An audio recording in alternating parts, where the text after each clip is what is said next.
एक जंगल में रहने वाले चीचू कौवा और टूनी चिड़िया के बीच प्यार था।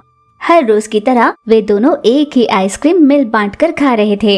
एक ही कोल्ड ड्रिंक में 2 स्ट्रॉज लगाकर पी रहे थे। इस तरह वे दोनों प्रेम पंछी हर चीज को आपस में शेयर कर लिया करते। शाम हो चली थी। टूनी के चेहरे पर उदासी छा गई। चीचू ने उसके चेहरे पर उदासी देखी और पूछा, अरे टूनी, सुबह से शाम तक तुम इतनी खिली खिली सी नजर आ रही थी, अब शाम होते ही तुम्हारा चेहरा क्यों उतर गया? अगर तुम्हारा भी प्यार मेरी तरह सिंसियर होता ना तो तुम्हें मेरा दर्द समझ में आता। पर मर्दों का क्या है, उनका प्यार तो ऊपरी दिखावा होता है। मन तो मेरा भी करता है, पर मैं क्या करूं? अपने घर वाले अपने रिश्ते के लिए हाँ जो नहीं कह रहे। वही तो मैं कह रही हूँ, वो अपने रिश्ते के लिए राजी नहीं है और होंगे भी नहीं। चीचू, तुम मुझे लेकर क्यों नहीं चले जाते? ये तुम क्या कह रही हो? घर छोड़कर चले जाना इतना आसान भी नहीं है। हाँ, तो क्या मुझे भूल जाना आसान है? देखो टूनी, यही बात मुझे अच्छी नहीं लगती। किसी भी फैसले में इतनी जल्दबाजी अच्छी नहीं। मेरी बात को समझने की कोशिश करो या फिर खुद को समझाने की कोशिश करो। हमारा रिश्ता तो अभी अभी जुड़ा है, पर हमारा हमारे घर वालों के साथ बरसों से है। सच कहो तो माँ बाबूजी का प्यार तो अनमोल है। सबसे पहले हमारा बनने वाला नया रिश्ता पुराने रिश्तों को तोड़ने के लिए नहीं, बल्कि नए रिश्ते जोड़ने के लिए बनना चाहिए, ताकि तुम्हें सांस मिले और मुझे भी। टूनी चिड़िया चुपचाप उसे देख रही थी। क्या हुआ टूनी, तुम कुछ कहती क्यों नहीं? चुप क्यों हो? चीचू के ये पूछने पर व्यंग में टूनी ने कहा, तुम सत्संग जो सुना रहे थे, सुन रही थी। टूनी, तुम चाहती क्या हो कि हम दोनों शादी कर ले और अपना घर बसा ले, यही ना? चीचू के ये कहते ही टूनी चिड़िया शर्माई। चीचू, जल्दी से हम दोनों की शादी का कुछ सोचो ना। ये दोनों प्रेम पंछियों ने आपस में तय किया और एक दिन अपने माता पिता को बिना बताए घोंसले से निकलकर दूर चले गए। दोनों एक पेड़ की टहनी पर रुक गए। चीचू कौवा के हाथ में मंगलसूत्र था। इन पंचभूतों को साक्षी मानकर मैं तुम्हें अपनी अर्धांगी बनाता हूँ। चीचू कौवा ने ये कहकर टूनी चिड़िया के गले में मंगलसूत्र बांधा। वहाँ पर अपना छोटा सा घोंसला बनाकर उसी में सुखी रहने लगे। यूं ही दिन बीत रहे थे। फिर टूनी चिड़िया गर्भवती हुई। चीचू बहुत खुश हुआ और पहले से ज्यादा मेहनत करने लगा और अपने होने वाले बच्चे के लिए पैसे इकट्ठे करने लगा। महीने बीते और टूनी चिड़िया को प्रसव वेदनाएं हुई। उसने एक सुंदर से चूजे को जन्म दिया। चीचू कौवा बहुत मेहनत कर अपनी पत्नी और बच्चे की बहुत अच्छे से देखभाल कर रहा था। यूं ही समय बीतने लगा और अब वो चूजा बड़ा हो चुका था। वो अब सब समझने लगा था। टूनी चिड़िया दूसरी बार गर्भवती हुई। पर उस दिन चीचू कौवा आहार की तलाश में जब बाहर निकला था तो वो चोट लगवा कर घर वापस आया। उसे जख्मी देख उसकी पत्नी और बेटा रोने लगे। हे भगवान, चीचू, ये तुम्हें क्या हुआ? चील ने मेरे साथ ये किया है। अब मुझे नहीं लगता मैं ज्यादा जी पाऊंगा। अपने बेटे का ख्याल रखना। बेटी भी आने वाली है। इस खुश खबर को जानकर अपने दर्द को भुलाकर चीचू मुस्कुराया और फिर से दुखी होकर बोला, मुझे माफ कर दो। एक बेटे और होने वाले बच्चे की परवरिश, अपने घर की पूरी जिम्मेदारी तुम्हारे कंधे पर सौंपकर मैं जा रहा हूँ। ये कहते हुए चीचू कौवा के आंसू नहीं थम रहे थे। बेटा चिड़ा अपने पिता को देखकर रो रहा था। अपनी माँ का ख्याल रखना। चीचू ने ये आखिरी शब्द कहे और हमेशा के लिए उसने आंखें मूंद ली। बेटे चिड़े ने ही खेती का काम कर पेट से रही अपनी माँ की देखभाल करने लगा। एक दिन चिड़ा थक कर घर वापस लौटा और वो बिना कुछ खाए ही सो गया। बेटे की ऐसी हालत देख माँ का कलेजा चीर रहा था।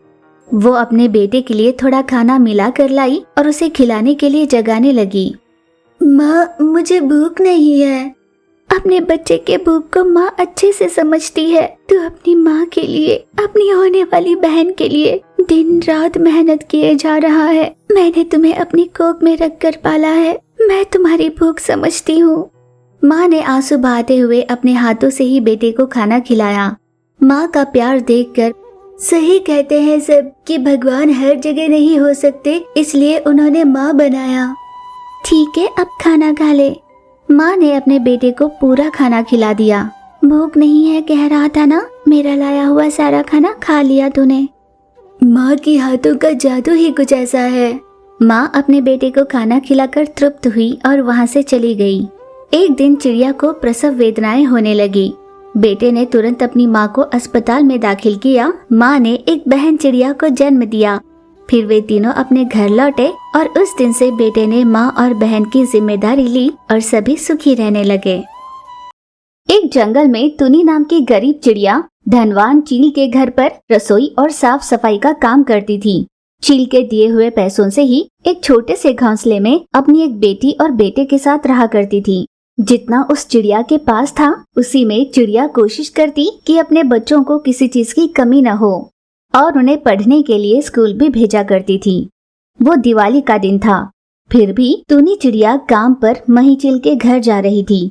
उसके दोनों बच्चों ने उसका रास्ता रोककर कहा, माँ, क्या तुम्हें याद नहीं कि आज दिवाली है? हाँ बेटा, मुझे याद है। मैं शाम में घर लौटकर तुम्हारे लिए खीर बना दूंगी। माँ, अपनी मालकिन महीचिल जी से ये कहकर पैसे लेकर आना कि पटाखे खरीदने हैं। हम दिवाली बहुत धूमधाम से मनाएंगे माँ। अगर आप अपनी मालकिन से पैसे लेकर आओगी तो मैं और बहना जाकर पटाखे लेकर आएंगे। ठीक है बेटा, मैं पूछ कर ले आती हूँ, पर तुम दोनों शरारत बिल्कुल मत करना और लड़ना झगड़ना मत। बच्चों को समझाकर टूनी चिड़िया ने बाहर से दरवाजा बंद किया और खिड़की से झांक कर देख रहे अपने बच्चों से बाय कहकर महीचिल के यहाँ काम के लिए निकल पड़ी। पर महीचिल देर होने पर टूनी चिड़िया के आने का इंतजार बड़े गुस्से से कर रही थी। मैंने इसे कल ही कहा था कि दिवाली है, जल्दी से आ जाए, बहुत सारे काम निपटाने हैं, पर ये देखो जानबूझकर आज के ही दिन देर कर रही है। इतनी देर हो चुकी, अब तक नहीं आई वो। अब जब आएगी ना तो इसे देख लूंगी। तभी टूनी चिड़िया महीचिल के सामने आई। टूनी चिड़िया, कल मैंने तुमसे कब आने के लिए कहा था और तुम कब आई? मालकिन जी, ऐसी बात नहीं है। दरअसल आज त्योहार है ना, बच्चों ने कुछ मीठा बनाने की जिद की तो बस उनके लिए खीर बना कर आ रही हूँ। 2 समय की रोटी भी जिसके नसीब न हो, उन्हें त्योहार से भला क्या लेना देना। हम तुम्हें पैसे इसलिए नहीं देते ताकि तुम घर पर कुछ बना कर खाओ, हम इसलिए रखते हैं ताकि तुम हमारे लिए कुछ बनाओ। बस एक गलती माफ कर दीजिए। जाओ जल्दी जाकर रसोई का और साफ सफाई का काम निपटाओ और मेरे पास आना। फिर टूनी चिड़िया ने टब भरकर बर्तन धोए, घर में हर तरफ झाड़ू लगाया और जाले निकाले। फिर गीले कपड़े से घर में पोंछा लगाया। हॉल में बैठी महीचिल टीवी देख रही थी। कुछ देर बाद टूनी चिड़िया महीचिल के पास आई। मेम साहब, खाने में क्या बनाऊं? बहुत सारी चीजें बनाना, मुझे उसमें जो भी पसंद आएगा मैं उसे खा लूंगी। टूनी चिड़िया की समझ में आ रहा था कि महीचिल जानबूझकर उसके साथ ये कर रही है। फिर भी टूनी चिड़िया कुछ नहीं कह सकती थी क्योंकि मही से उससे पैसे जो आने थे। मेम साहब, पैसे दीजिए, मैं बाजार से जरूरी सामान लेकर आऊंगी। बेडरूम के बेड पर पर्स रखा है, लेकर आओ। टूनी चिड़िया बेडरूम में गई और वहाँ से पैसों का पर्स लेकर आई और महीचिल के हाथ में दिया। महीचिल ने अपने पर्स से कुछ पैसे निकाले और टूनी चिड़िया को दिए। टूनी चिड़िया ने पर्स लिया और साथ में एक थैला भी। वो मार्केट जाने से पहले, मालकिन जी, क्या आप और भी कुछ मंगवाना चाहती हैं? नहीं, कुछ भी नहीं, तुम जाकर आओ। फिर टूनी चिड़िया मार्केट गई और करीब आधे पौन घंटे के बाद रसोई में लगने वाला सारा सामान लेकर घर वापस आई। अरे टूनी चिड़िया, मैं तो भूल ही गई, आज त्योहार है ना, आम के पत्ते ले आना। वो आम के पत्ते लाने घर से बाहर गई। घर लौटते ही महीचिल ने फिर से उसे फूल लाने के लिए भेजे। टूनी चिड़िया ने संयम से काम लिया और फिर से मार्केट गई। फूल लेकर आई, फिर फूलों और आम के पत्तों से उसने तोरण बनाया। त्योहार का सारा खाना बना दिया और उसे डाइनिंग टेबल पर रख हॉल में बैठी महीचिल के पास आई। हाँ, आती देर से हो और जाना तो बड़ी जल्दी होता है, जाओ जाओ। मालकिन जी, मैंने आपसे पहले ही पैसे पूछे थे। अभी मुझे पैसे नहीं मिले हैं, जब आएंगे तब दूंगी। मालकिन जी, दरअसल वो। अब मुझे सताओ मत, जाओ यहाँ से। टूनी चिड़िया आंसू बहाते हुए अपने घर वापस पहुंची। बच्चों ने आते ही उससे पटाखों के लिए पैसे मांगे तो टूनी चिड़िया ने उन्हें बताया कि पैसे मिले नहीं हैं। दोनों ही बच्चे घर से बाहर निकले। कौवी के और तोती के बच्चों को पटाखे जलाकर मजे करते हुए देखने लगे। दुखी हो रहे टूनी चिड़िया के बच्चों के पास कौवी का एक बच्चा आया। उसके पास रहे कुछ पटाखे उसने टूनी के बच्चों को दिए। इन पटाखों को तुम रख लो, आज से हम सब दोस्त हैं। कौवी के बच्चे के दिए हुए पटाखों के साथ टूनी के बच्चे दिवाली मनाने लगे। अपने घोंसले के बाहर खड़ी टूनी चिड़िया अपने बच्चों को पटाखे जलाते हुए देख खुशी के आंसू बहा रही थी।